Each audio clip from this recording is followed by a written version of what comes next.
On today's episode, we're sitting with Canon Explorer of Light, Krisanne Johnson. We talk about her profession being a freelance photographer working on special projects that address multiple social and economic issues. Additionally, we hear her story growing up in rural Ohio and moving to New York. We even touch upon her 1 year working as a staff photographer in the White House. And of course, what's her go-to Canon gear. So stay tuned, get comfortable, and hear from Krisanne Johnson on Canon Unscripted. I mean, honestly, at that point, all I was thinking about was going back to Southern Africa and starting my documentary project. You're here in the White House, right? We're like... I know, I'm like the worst, right? Krisanne Johnson. Hi, welcome. Hi, thanks for having me. Yeah, thank you for being here. We're really excited to have you on the show. You know, we haven't had anyone who's a documentary photographer who's been this amazing freelance photographer, and you have quite the history. So I'm really excited to, dive into it and get to know you a little bit better. Thank you. Thank you. Yeah, thanks for being here. So let's just get started right into it. All right, let's get started. Yeah, let's go. I've been looking at your website, right? And the wide scope of work that you've done. How would you define your work? Oh, wow. Yeah. Hitting big. Big question there. We're Right at the start. deep. Yeah, let's go. How would I define my work? I guess I would just initially say I'm a social documentary photographer, and I've definitely concentrated a lot on youth culture in various places, whether it's been in the U.S. or Southern Africa, and sort of just societal issues and young people coming of age. Yeah. I mean, that's really, it's a tense subject to kind of photograph, right? It can be. Yeah. I mean, it's fun, but at the same time, I remember being a teenager, right? I mean, there's just so much happening, and everything is so important in your life, right? Yes, it's very important. And I think maybe why I'm drawn to it is I feel like it's always been, it just seems like this nice catalyst to see where the youth are sort of hanging out, or how they're celebrating life, or the struggles that they're going through. And it really kind of gives us this window into maybe where a country is, where the issues that different countries are facing. So yeah, whether it's in the US or abroad, I've always just really connected with that age group and sort of the energy and enthusiasm they have for life and just how they're approaching it. Yeah, that's it's a lot of fun. And it's true. I mean, teenagers, you have to be extremely patient. Like they may not always show up when you've sort of set a time, or you have to, I think what's great too is young adults are, excited to show off their lives, but they're also like trying to build trust and to open up and be vulnerable. So it's just a nice patient process of seeing how that unfolds. How do you build that trust and that rapport, especially to like being someone from the outside, and if you're a total stranger, right? I mean, how do you like, just go up to somebody who's like, hi, I want to photograph you, right? I mean, that sounds weird, but that's a lot of what I do. Yeah. Yeah, that's a little bit of a loaded question it would probably, there's a lot of answers to that, but I think documentary photography requires a very intense amount of patience and waiting till, anybody that I would like to photograph is ready to share their story. And I think to build that trust and to gain that intimacy for photos, that has to be like really, broadly outlined and discussed. And once somebody's willing to open up themselves on camera, it's quite a beautiful thing. Yeah. But yeah, a lot of times I will drive around neighborhoods that I'm interested in. And if I see people hanging out, I just get out of the car and approach. I think for photographers, we also have to be quite vulnerable and share about ourselves if we expect that in exchange. So yeah, a lot of my work is pretty organic. Oh yeah. One person leads to another person that leads to another person. So I don't often go through, a lot of organizations or whatnot. It's just a lot of on the ground. Or, you kind of research a certain subculture that you're interested in, and then you'll go to, where the kids practice this dance, or maybe where this hangout is, and just introduce myself and explain. that I'm interested in seeing what their lives are like. So Yeah. But again, it's a lot of relationship building then, correct? I would say it's so much relationship building that sometimes the actual taking of the photo seems like the last bit. But if I go to work on a project for, 4 to 5 months, which is usually what I would do, the majority of those first 2 months are just, knocking on doors, talking to people, building the relationship, sitting, observing their lives. Maybe you get a few pictures. Sometimes it can just happen where you click immediately. But a lot of it is just a lot of time spent being patient, observing, bonding, understanding what's happening in their lives, and doing interviews and being very upfront that I have my camera out. Eventually I would like to take pictures, but building that trust as well. Yeah. And And sometimes it happens right away and you're just like, oh, we're good. We have a synergy, and I can, feel that the trust is there through body language, that it's okay to start taking pictures. When I heard you say it may take 4 to 5 months for a project, I mean, that's quite a investment on your part, right? As far as time is concerned, I mean, it's a lovely investment. Right? No, absolutely. I mean, and the reason why I emphasize this point is because of the day and age that we live in, of the immediacy of everything, and how people might gloss over the fact that it's like, oh, I just take a picture, versus I'm spending the time to get to know these people. You know? Yeah, I think that's sort of one of the, or I'm not sure. I mean, most documentary photographers probably recognize that as a very true statement of how long it takes to build rapport and to, build contacts in the field. And especially, I think, returning to a place that you've started a project, that constant, I love to go year after year, because their lives change and it shows them the dedication of, how invested I am in showing their story and showing their lives. I mean, if I go for 4 months and come back with a few great images, I'm happy. That's awesome. I'm not expecting 20. I'm expecting like a few really great images. And I feel like I can feel like those were moments that, I kind of, where I really was able to delve into their lives and create this intimate sort of bond with the people I'm photographing. Cool. Because for me, that's what's interesting about photography is the intimacy in a photo, and how that can naturally happen through that cross communication. And so when you're creating these images, what are the things that you're looking for, like, inherently? I'm looking for the unexpected. I'm looking for, it's like you do all the prep and then you sit and wait, and what's beautiful is what unfolds in front of you. And I mean, photographers often stop ourselves because we're not sure it's okay to take the picture, or we haven't gotten the access, or we don't know if the trust is there. So once you build those blocks of trust, and it's the lane is open, everyone's okay with you being there, and you trust yourself and they trust you, then their daily life becomes, these beautiful, nuanced, intimate moments, whether it's them connecting with other people, family, friends, or it's just the person that's going through something on their own or celebrating a moment in their life. Things that we all can sort of universally understand. Mm-hmm. I think that's what we kind of look for, right? It's like we may not understand a different culture, or this person may have a very different experience than us, but finding something in a photo that feels universal through body language or movement or expression, where it feels a little unexplained and unexpected. Sure, a smile is a smile. Photos a tear should is a feel tear. poetic. Right. If it's literal, I'm not really interested. I want it to feel like there's movement and that you can kind of dream about what's actually happening in it.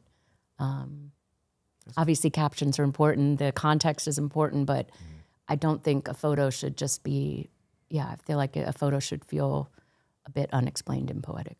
And so you're in this moment and you're reacting to all this activity unfolding in front of you, right? When or do you ever feel comfortable around your subjects, or is it always this state of looking and being present, and I don't want to say anxiety, but you want to be able to capture that moment, right? I mean, so what are you looking for, and how is there a moment in time where you start to feel comfortable, if you can explain anything like that? Yeah, I think most mostly I just, you have sort of that innate feeling through, you know, somebody's mannerisms or body language where you just feel comfortable. It's kind of like how we are in just everyday life, right? With a new friend or where you start to open up more, you just feel comfortable in their presence. Yeah, I'm very open about what I would like to show or how I would like to photograph your life, and if I can have that access. And once it feels good, yeah, I don't usually take photos if it doesn't feel right. I've never, it's not interesting to me. Yeah. Like I want to feel that person wants to be photographed or is okay with sharing that. To not have that also, that would feel a bit strange. I mean, look, if I do street photography, you're out. It's a different, it's kind of a move and shake, and you're capturing just life on the street, and that isn't building sort of this intimate access over time. Mm-hmm. But if I'm doing a really heavy issue or an intense sort of look at society, then that access, it's really important that everyone understands how this photograph could come out into the world. It's like just mutual respect. Yeah, sure. And when you have these, like, again, because you photograph a wide scope of stuff, right? Fashion, editorial, right? These projects that you do as well too. And some of these projects are really intense, I'm not trying to make light of them at all by no means, and again, you could go. I mean, there's light moments in all of my projects. Oh, no, I mean, for sure. Yeah. So, yeah. I mean, but it's like, what was there one project that really kind of like stood out to you that you're like most proud of? Again, because of how difficult or how easy it was. I mean, just something that you were really, really proud of.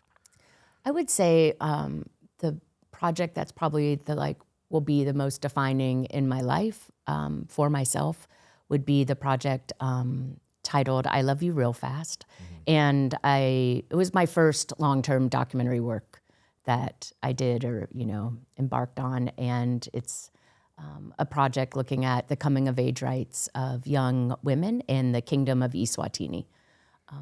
So it's a high prevalence of HIV positive people in the country, and women were most disproportionately affected. It's a very small country. It's one of the last absolute monarchies in Africa. So I wanted to just take a look at sort of what women's rights look like there, but also look at its deep sense of tradition in the country, but also modern culture as well. And I wanted to look at how young women were really navigating that space. Stories on health issues, especially HIV, AIDS. We've seen a lot of these, and it's still a massive issue, a health issue. And I think it's up to us as photojournalists and documentary photographers to keep looking at ways to, tell these stories and to keep them fresh and to keep the audience interested in what's happening around the world. So I really wanted to look at the nuances that make up sort of this human rather than just tragic experience.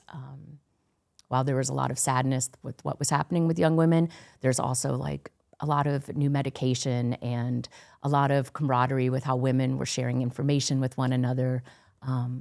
So I think I feel the most proud about how long I spent sort of building relationships, learning about Eswatini, and just, I built some really beautiful relationships with women. And a lot of women were lost in my project as well. And it's just sort of being able to celebrate their lives and to really show that human spirit and, that zest of life that all young women inhabit. And that's universal. That's something everyone can sort of understand.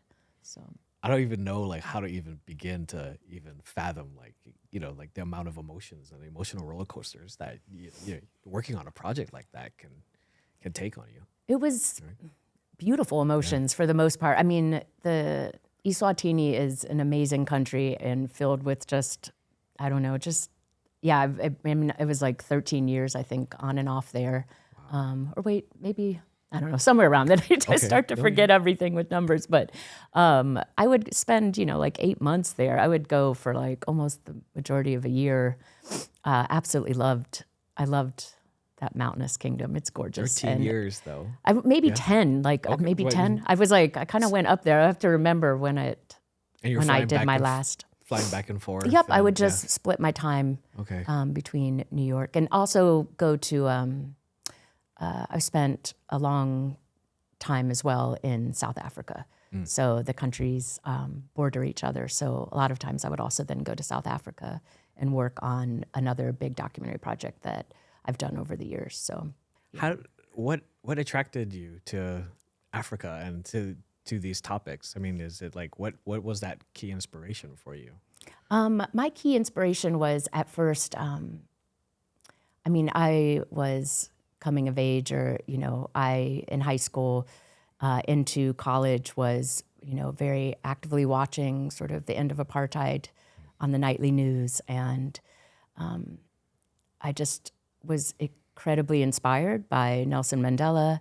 I was inspired by South African activism. And South Africa is known for amazing documentary photography. You have Peter Magubani, Jodie Bieber as a woman, I loved her work. So I, in 1998, did a study abroad and took some photo classes at a university. I was there for a year. And then my first internship was at the Cape Times in Cape Town. Okay. So I was super green and somehow convinced Benny Gould at the Cape Times to let me come and intern. And that was an extremely transformative time in my life. I wanted to see what post-apartheid society was like, how everyone was, sort of changing and mixing. And I just was fascinated by the country. And, it was kind of a really exciting time to see that transition. So yeah, that's incredible because you grew up in, and again, not to like backtrack and go too far back, but you grew up in Ohio, yep, right? I grew up in Ohio. And you went to school there, and you went to school in University of Colorado as well, too, Yes. right? And so, like, all of this happened, again, in Yeah. the middle of the country. I think it was like almost my senior year, University of Colorado. I had up until my junior year, had never taken a picture in my life, and I was in the journalism school. I just didn't know what to do. I liked creative writing. I liked storytelling. I was like, okay, I'll go into the journalism school. Maybe something will sort of hit here. Like, that's what I want to do. And I took a photo class and had one of the most amazing professors ever, Kevin Maloney. He would take us on his freelance assignments for the New York Times. And,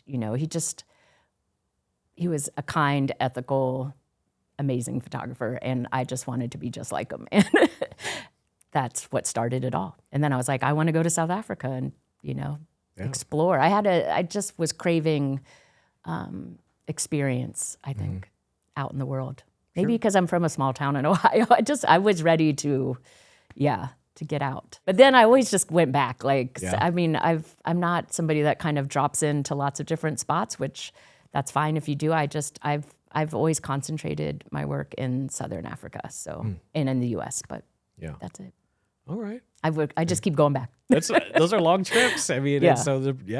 There's just something special about going back and, just really witnessing change and documenting it. And now it's been some years because of the pandemic that I've been back. And, there's a part of me that's like, it's kind of a great sense of when I go back next, what will have changed. Because you have to give that space too in the work, Things for always people's change, lives to change right? and to Yeah. grow up and to see what's happened. And it'll be really nice to revisit. When are you going back? I don't know. Hopefully, this next winter, I can do a trip. Okay.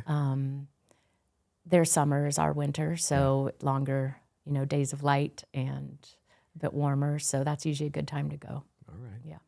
I want to go. Let's go. Yeah. Let's do a podcast there. Hey, Yeah, let's record. I'm in. Yeah. Yeah. Let's get Canon just to sponsor it. Hey, you never know. That was my plug. There you go. You never know. Right? You never know. You also, too, in your bio, it says that you worked in the White House. Right? I did. I mean, I did. that's something special as well, too. Did you want to? I don't usually talk about it much because it was just 1 year. But I had, after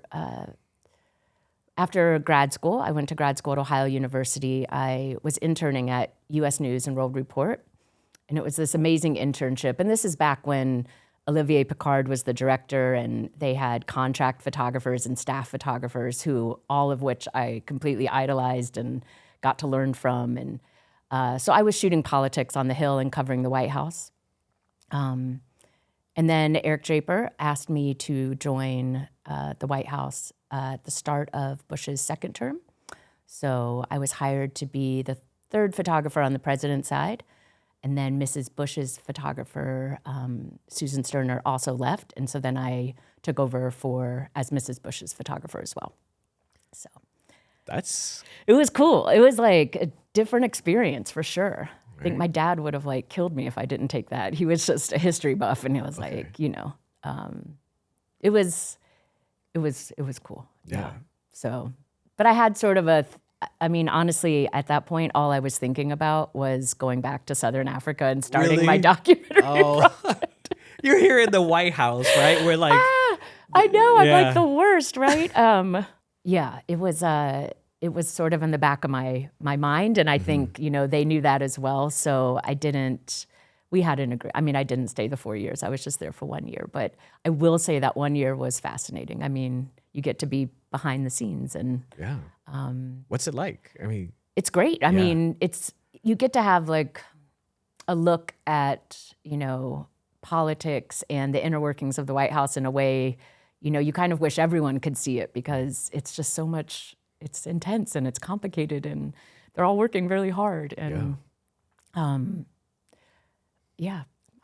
think we did like 20 countries that year. I mean, you get to fly on Air Force One, and because you're taking pictures on Air Force One, right. You know, think there's about meetings, it's that. conference rooms. Yeah, it's like a whole thing. So, and you get to visit countries and see different world leaders, and, you know, just have I was used to like staying at backpackers and hostels, you know, like all of a sudden you're just like in this, you know, behind the curtain, red carpet sort of. You literally got to see behind the curtain. Yeah. Yeah. You know, I had the early morning shift in the Oval. Yeah. So you're just there with the president. I was like, wait, I just go in? They're like, you just go in? Like, it's crazy. Yeah.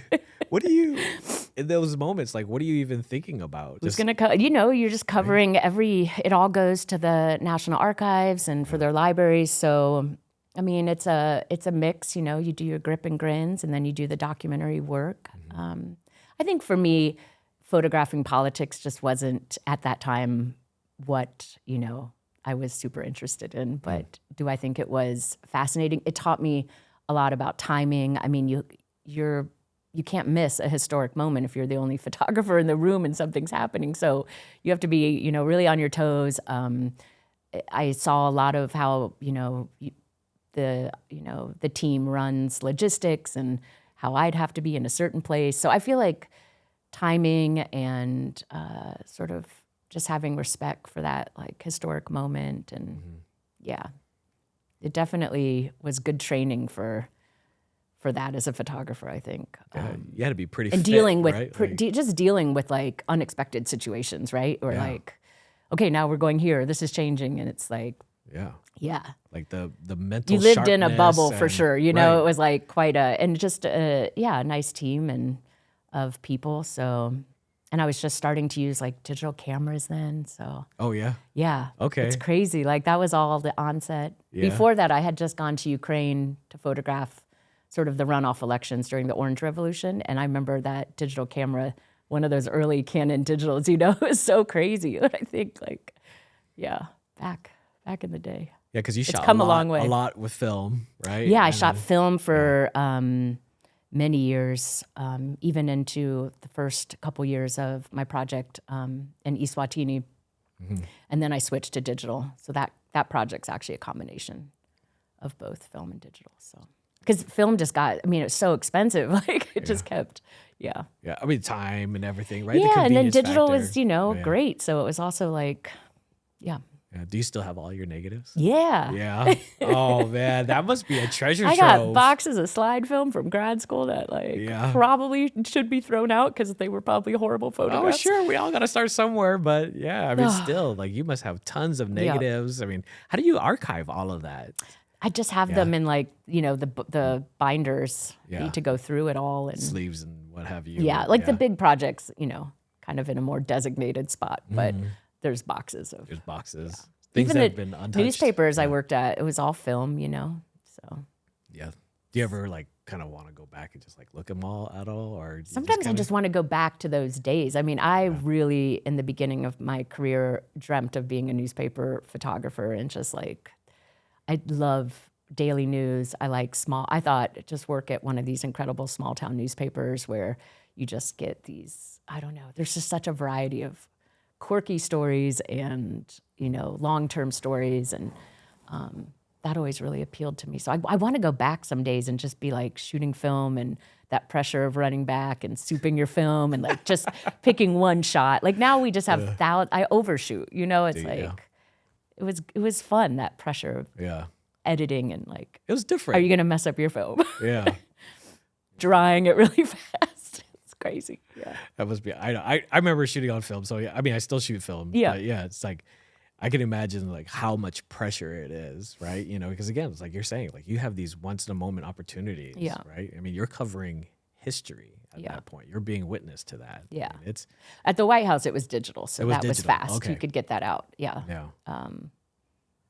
No, it was a incredible experience. I'm super grateful that I had that time to just see what that job was like, so And then it's a tough job. Like, props to all those White House photographers. You keep a really, intense, heavy schedule, and long you're always on the days, move. always, It's a job for sure. What did you guys do with all of your images then, right? You said National Archives. Yeah, I don't know the process. So yeah, because it used to be, sort of, I think, initiated through like Life magazine, and then it became like a whole office, the White House photo department. So, it all goes to the Smithsonian, to the National Archives. That's cool. Yeah. Do you ever get to go there? I don't walk away with any of them. I think you could get a few approved for your portfolio, but it's all owned by the government at Yep. that point, right? Yep. Yeah. So do you ever get to go? I mean, do you have any kind of special access then? Like, I don't know. I think it's not work. Look, do I think it has historic significance? Yes, because it was the President of the United States and Mrs. Bush.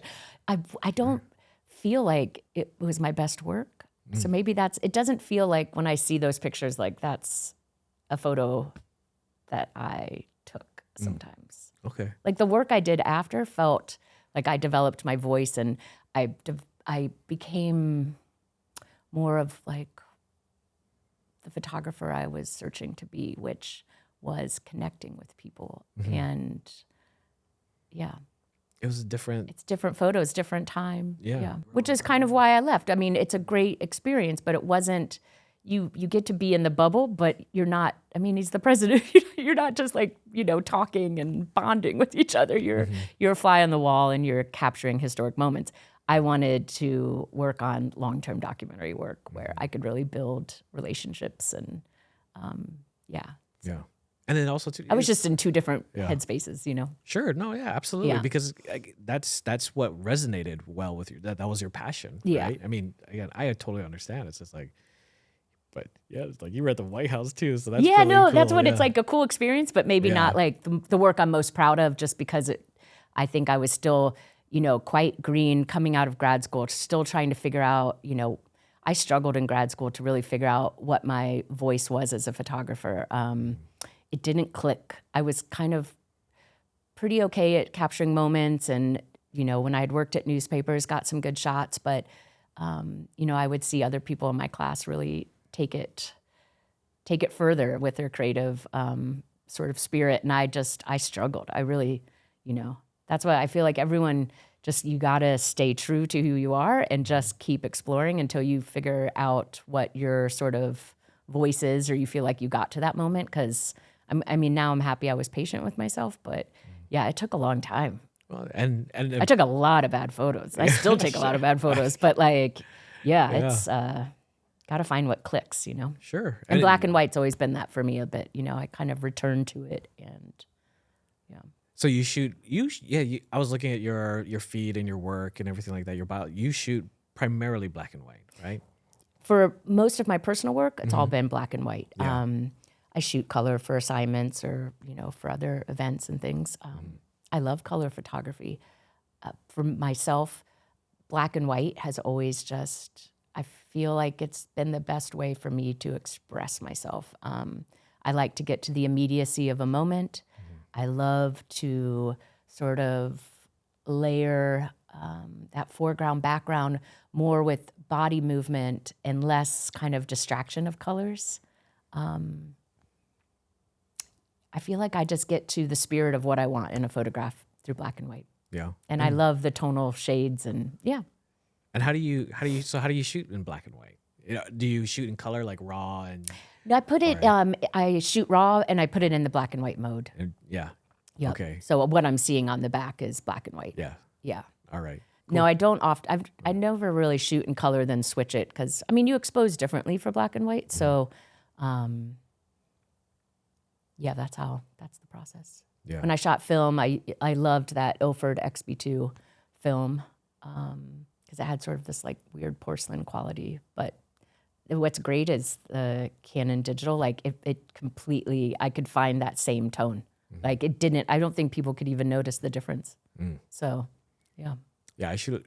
It's funny because I shoot with my camera and I have a monochrome setting, custom monochrome setting. So now in the EVF, all I'm seeing is a black and white image. Oh Like, yeah, it's now with the cheating, right? mirrorless, like you can see it in the that's In the crazy. The EVF. live mode too. Yeah. Yeah, that was an adjustment at 1st moving into that, but it's really amazing. So What are you shooting with? I mean, again, this is a Canon podcast. We want to know, right? What's the happy gear? to. I mean, I have my first camera was the Canon was it the Rebel? I have to think about the Canon Elon. Yeah. That was my first film camera. And my dad had a little Canonet too. But anyway, yeah, I've always shot with Canon, so it's like pretty amazing privilege that I get to be part of this Explorer of Light program. And yeah, now I'm on the R5s. Yeah.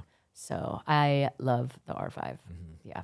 Sometimes I'm like, are people going to think I'm obnoxious? Because I'm just like, you should get the R5 is amazing. Like, It's a great camera. It's so great. I mean, Yeah. I am so happy with the mirrorless system. Can't say enough. So grateful. The image quality is fantastic. I love all the RF lenses. Like, I'm a total convert. Yeah, it would be so weird to go back to like my Mark IV now too, because I just love it so much. It's different. It's different. It took me a second. I tell people just be patient because it is like you're not hearing, the shutter, the mirror, and it's like strange at first, but I love the R5. it took me like a week, and then I was like, whoa, this is great. So. And the autofocus, eye tracking, Yeah. all that stuff. Yeah. I mean, now I'm getting older, so I have to use autofocus more, but yeah.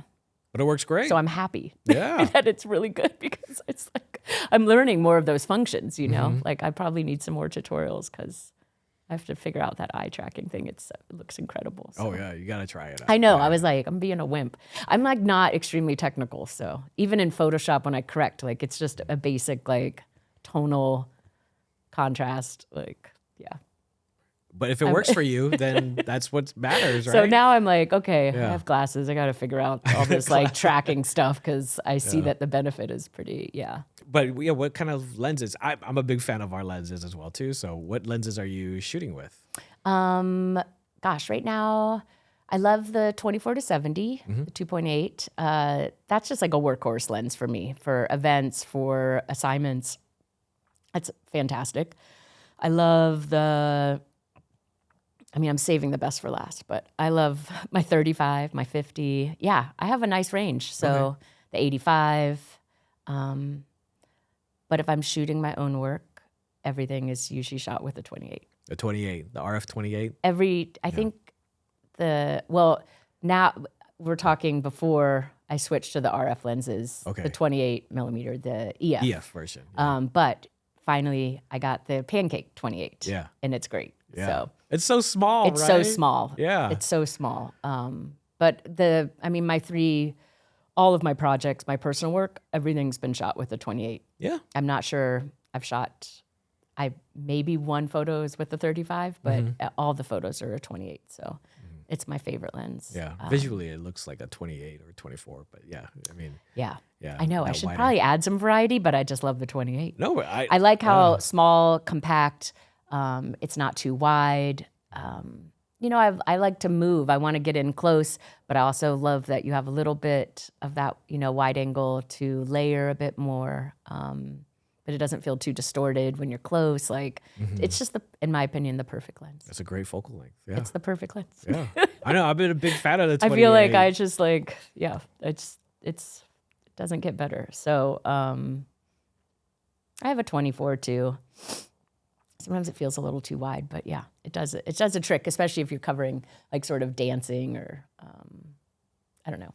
Yeah, you want to add a lot more people and layers in. So yeah, I mean, so yeah, let's talk about like composition and like what are you looking for when you're photographing?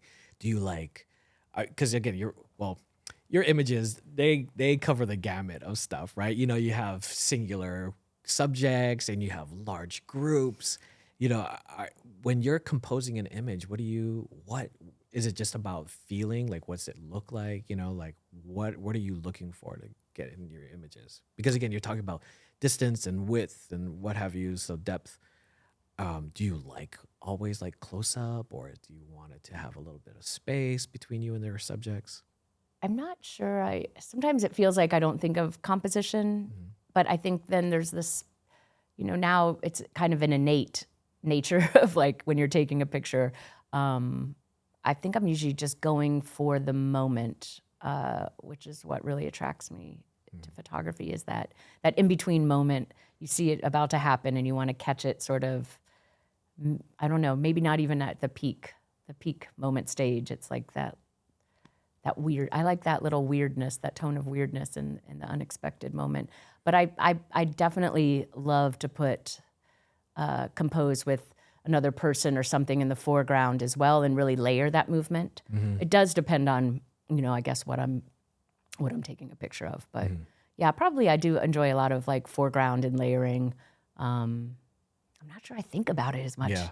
It's crazy. It's a good question. And then I'm like, gosh, I'll have to pay attention next time. I'm like, I think you just like, with that 28 too, you're just sort of like running and entering and getting to the immediacy of the moment, That's why I like that lens. It lets you play and like add things, or it can just stand alone too, with somebody in just the middle, Yeah.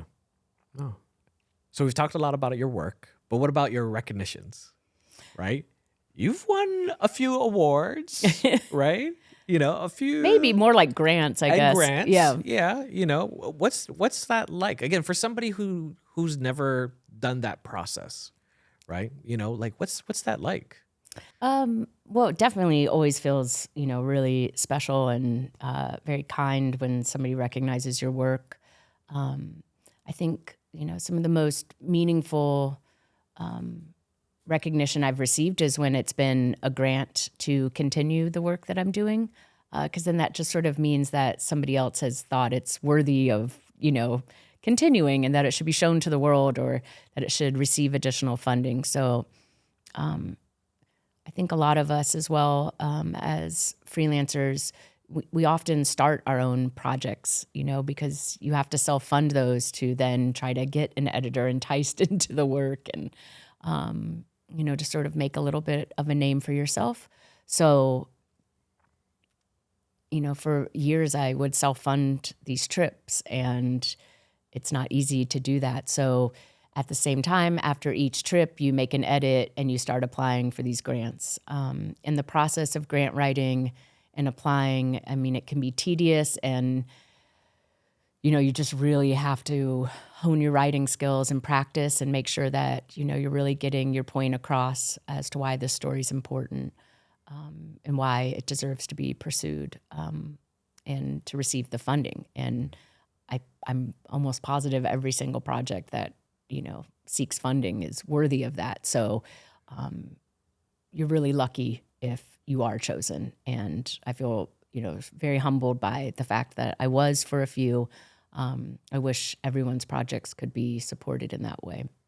So it was a really meaningful moment in my life, especially, when you had dedicated a lot of your own money and time to these projects. So when I won the Eugene Smith, that was probably, that was a very big moment in my life that I respected, just that grant so much. And it felt it was incredibly moving and meaningful. And then the Getty Reportage grants, all the funding that I've received, especially for that first documentary work that I did, was great. It's an honor, Yeah. right? I mean, it's so I cool. think when it kind of comes with, and I've really kept going and practicing and finding people to, give me advice and edit and work on those grant proposals. And it was a cool experience. And I think it helps you for pitches to editors as well to just keep practicing. I mean, I always say like your writing skills are just as important. Freelance, a small part feels like you take the photos. The rest is the networking, the writing pitches and writing grant proposals. And the photo awards, they're nice. I don't know if it's ever like necessarily gotten me more work or changed my life, but I mean, recognition is always, you feel like you're doing something a little bit right. No, definitely. And again, it's such a, it must be so rewarding to really like get that recognition, right? Like to say like, oh, okay, like I am doing something important in life, So Yeah. like bravo to you. Like Thank you. That's really, Thank you. I mean, that's really something to be proud of, I think, Thank you. The older I get, the more I'm like, it feels more important now to just keep creating meaningful work. But yeah, I think when you're young and you're coming up to, those definitely help you get some recognition with editors and to feel a bit more a part of your community. But I also want to remind photographers that it is not, don't base your career on, receiving these. Like, do your work, just keep going at it. And it's not the end of the world if you're not picked or chosen for these awards as well. So, yeah, not everybody can win an award, so that's definitely true. Yeah. So you just touched upon a few things about like people who start off.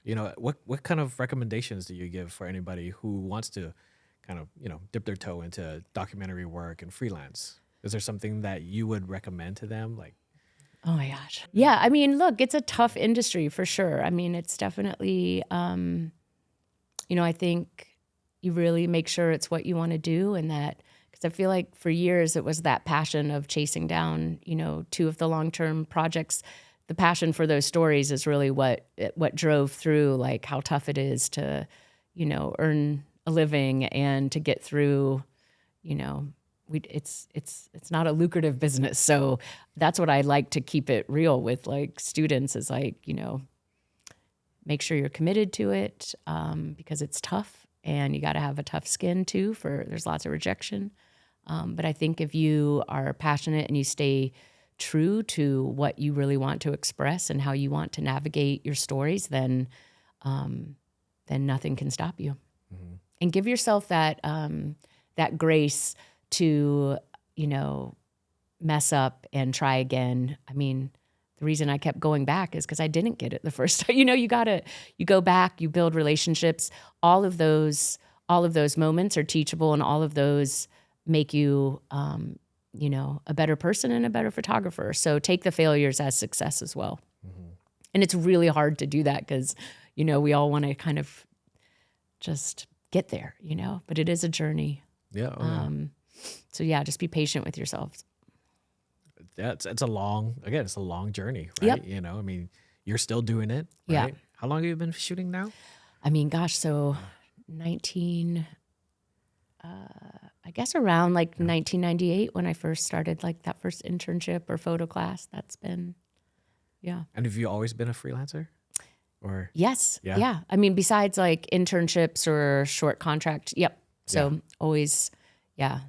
And I'm not the best freelancer for sure. Like, I mean, I don't even know if I've still figured it out. I think I had tunnel vision. Like I was like, I want to go do this and I will figure out how to do it. And then later on it's like, oh yeah, whoa, okay. What else am I going to do? Like it's a process. Yeah. So would you say like you were just obsessed with the whole... I was obsessed. Yeah. Like there was just nothing else in your life really. Like you were just like, this is what I'm focusing on. This is what I'm dedicated to. So focused. And then when I sort of ended it, like there is a bit of an end. I mean, there's a part of me that's still like, I need to go back. I need to see what's happening still. Like, I mean, I still haven't done a book about it because it never feels closed to me. And they say, oh, that's the hardest part is closing a project sometimes and finishing it. So maybe I haven't learned that part yet. yeah, it's a journey. You haven't It's done hard. Yeah. No, I haven't done a book. Books are expensive too, and I don't know. I need to do a book, I guess. Yeah, you should. I mean, you've done exhibits though, right? You Yep. know, you've had your work shown in a few places. This is You going to know, sound I mean- awful, but sometimes I really like the process of taking the picture. I will wait months to edit my work after I shoot. Like, I do not look at it right away. So even with digital, I'll let it sit. Yeah. I'll wait months, then I'll start to edit, then I'll let it sit, then I'll go back to edit. I think it was important for me to take some space too from that project. And then, now I've been going through the archive and looking through the years of work, and you start to notice different photos too. You know, I would edit really fast to apply for funding or apply for grants and go back again. So I've given some space between it. Is it because you're emotionally involved in the photographs and your subjects, or is it because you just need like something? Is it mentally like you just like, I need just to give it some time to mature, to like think over ideas? Yeah, maybe it is that. Maybe I'm not sure what it is yet, and I'm kind of just letting myself live in that space. Yeah. But I have not felt like making a book yet about the work. So Okay. I don't know the answer, to be honest. No, So yeah. if that's my honest response. I guess when it's time, it'll be time. Yeah. Yeah. We got to get it out I there. felt the pressure for day. sure, but Yeah.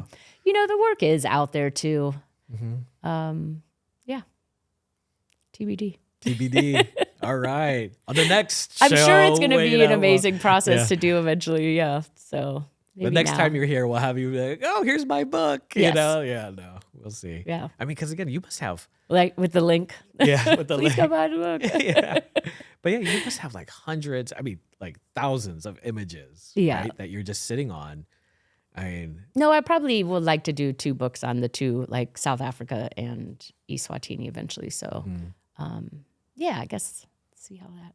yeah, because you've done fashion as well too, right? Not too Editorial. much, but yes. Not too much? No, I was really like one of my biggest mentors, or I just respect Phil Bicker so much. He was the creative director at Fader magazine. And when I first moved to New York, I mean, and he really helped me with some edits from my long-term work, and just a really great cheerleader. But incredible photo editor. And he's the one that gave me that fashion work where, he was really good at pairing a photographer with a story or something they haven't done to just kind of mix it up and get you outside of your box. So he gave me these fashion shoots for Fader magazine where you just go and cast people on the street and photograph their lives. It was so much fun. Yeah. And that was here in New York, right? We went lots of, we were, and Mo Balaji was the stylist at the time. He's incredible stylist. We went to Oklahoma. We were in Atlanta. We were in New York. Different spots. So it was fun. That was fun. Yeah, to really just embed yourself in these communities and right? And again, seeing something different and And something we'd new. you change all of a sudden they're wearing some like fancy designer shirt, but we're still going about their lives. It was fun to like sort of like loosen up a little bit and to just look at fashion in that way. And I really enjoyed shooting some fashion for sure. Yeah. I would like to do a little bit more if it was in that vein. I like mixing, sort of the fashion and documentary look. So do you go out with your camera too, just walking the streets, and kind of just to get that itch, like that photographic itch? Do you just like go As soon as I got that 28, the pancake, I went out. I was like, I got to go out. I got to find stuff to like, because it just was great. So I do. I definitely go out and do some street stuff. New York City is fantastic for that. So you can easily spend an afternoon just walking around. That must be a lot of fun. And it's good to practice, I think. Sure. The street photography sometimes keeps you on your toes. You could probably do a book on that as well too, right? I mean, you never. Hey. Yeah. I don't think my street photography is up there with like the greats. I mean, I don't know if you've seen like, I'm obsessed with Richard Sandler's street photography, but it's just, I feel like there's photographers that have dedicated their, lives to that. And Oh yes, I mean Mine would be like this little wimpy street photography book you next never to these guys. know. You never. All right, know. we'll leave room Come for on. improvement then, but We'll give you an award. we'll leave room for improvement. Oh man, it's hard. Yeah. Street photography is quite the, yeah. Funny enough, because again, is it about photography? Is it about the process of photography, or is it about making the images that really like hits you? Like, because again, we've talked so much about a wide variety of subjects, right? You know, and again, you said you like long form content, right? You love being in the moment. So it's, what is it about photography that really resonates with you? I mean, I think the camera is sort of an excuse to go into people's lives. Yeah. I think what attracted me about photography to begin with was the poeticness, the like sort of that non-literal storytelling, gaining sort of this access and intimacy to other people's ways of living. And I think I'm just a curious person in the world that if I could have the profession of just sitting in other people's lives and observing, I would. So now I have the camera, you know? Does that make sense? Like, I just love to see how people navigate and move through the world. And photography allows me to do that, and to create meaningful sort of bonds with people. So, yeah, that's what I love about photography. So is there something else you think you'd be doing if it wasn't for photography? Would it be like writing? Probably creative writing. Creative writing? Yeah. Yeah. Because you mentioned you started out at school. Yeah. I mean, I don't know if I was very good at it, but I loved I loved poetry, creative writing, short stories. You know, I think I grew up with a dad that was a great storyteller. I've always been really into that, searching out a good story and reading a lot. So yeah, I think photography sort of melded into that. It gave you that outlet. Yeah. Gave me that outlet. Yeah.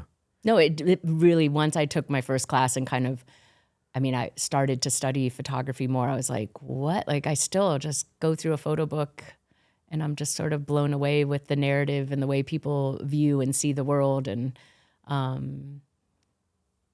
yeah, it's magic. So that's what I love about photography. It's just that accent, that intimacy that a picture can bring out and make you, you know, think about life a little bit differently.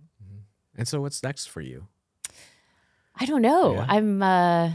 I'm feeling like, I would like to go back and like work a little bit more in South Africa, but I would also, I'm also really looking for more of a sort of a project closer to home now. So I'm just trying to figure out what that's going to be. Yeah. Yep. Maybe back Got a few ideas, but maybe back in Ohio, maybe here. Ohio. or- I would love to return to Ohio. I'd love to return to my hometown and work on something. Maybe just not yet. I feel like in some more years. So I think I needed still a little time. I don't know. A little more time? No? Yeah? Yeah, I feel like, I mean, I've lived in New York now for like 20 years, so I feel like I would be nice to work on something here or a little closer. I don't know, my parents live in Florida too now, and I find Florida fascinating. Yeah. Florida is I have some ideas percolating. I'm just not sure yet yeah. which one. And honestly, going through, I mean, I am really starting to go through like those years of work and, you know, taking a hard look and getting that going a little bit more as well. Oh, yeah. Well, we wish you good luck. Thank you. Yeah. And, you know, I think that kind of wraps things up with you Okay. here. I mean, this was a great conversation. Thank you. You know, I mean, you're such a wealth of information, and it was so interesting to hear your stories and like, again, like how creative and fun and passionate you are about your photography and your subjects that you've covered. So I appreciate you having me on. It's been a pleasure. Thank you so much. Was it okay? Yeah, it was great. I was like, it's hard to talk about yourself.